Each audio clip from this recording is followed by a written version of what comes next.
Chamber તરફથી અનેક suggestion મોકલેલા છે ડાયરેક્ટ ટેક્સ ઇનડાયરેક્ટ ટેક્સમાં, અને અમુક અમે રાહતો માગી છે. ખાસ કરીને જીએસટી અને સીએસટીનું હજુ પણ એનું જેટલું ease of doing lot of things, આમાં જીએસટીમાં હજુ પણ ઘણી બધી વસ્તુમાં વાર લાગે છે, ડિસ્પ્યુટ સોલ્વમાં વાર લાગે છે, સ્ટ્રક્ચરમાં હજુ કોમ્પ્લિકેશન્સ છે. એ બધા સજેશન મોકલેલા છે.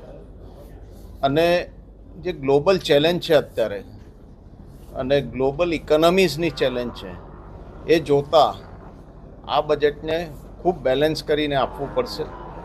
એમાં ખાસ કરીને આ બજેટમાં ઇન્ફ્રાસ્ટ્રક્ચર સ્પેન્ડિંગ ખૂબ વધારવું પડશે.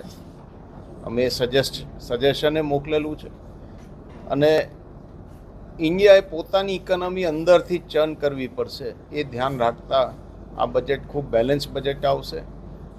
અમુક રાહતો હશે, એમએસએમઈ સેક્ટરને પ્રોત્સાહન હશે, પણ એટ ધ સેમ ટાઈમ તમને બધી રાહતો નહીં મળે એવું દેખાઈ રહ્યું છે. કારણ કે ગ્લોબલી ઇકોનોમી ખૂબ જ ચેલેન્જિંગ એટમોસ્ફિયરમાંથી પાસ થઈ રહી છે. બાકી તમે ગુજરાતની જો વાત કરીએ તો ગુજરાત જે આપણું ગ્રોથ એન્જિન છે, માનનીય વડાપ્રધાન નરેન્દ્રભાઈને થી ખૂબ નજીક છે. એમાં ઇન્ડસ્ટ્રીનો જે પુશ આપવાનો છે એને માટે પણ ઘણા બધા પોઝિટિવ સ્ટેપ્સ આવશે અને જે ખાસી રાહત આપશે અને ગુજરાતના ગ્રોથને આગળ વધારશે. બીજું તમે જોઈએ તો જે અત્યારના બજેટમાં સૌથી મોટી ચેલેન્જ છે કે કઈ રીતે તમારે નાની ઇન્ડસ્ટ્રીને પુશ આપવો જેથી કે ઇન્ડિયા પોતાની જ વસ્તુ અહીંયા બનાવે, પોતે જ કન્ઝ્યુમ કરે અને સેલ્ફ સસ્ટેન ઇકોનોમી તરફ આગળ વધે.